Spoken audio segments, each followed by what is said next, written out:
Hi, this is the Motorola Moto E7 Power and I'll show you the fingerprint scanner test on this device. So I just set up my fingerprint to the scanner on the power keypad, on the dashback side of our phone, and now I'll make a couple of tries to unlock the device with my fingerprint and we'll see how fast this option is and does it works.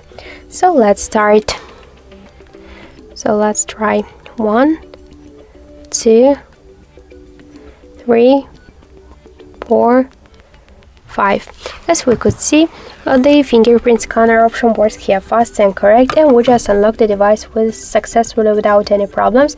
So you could try this unlock method, but don't forget that the fingerprint is less secure than the passcode or pin code unlock methods.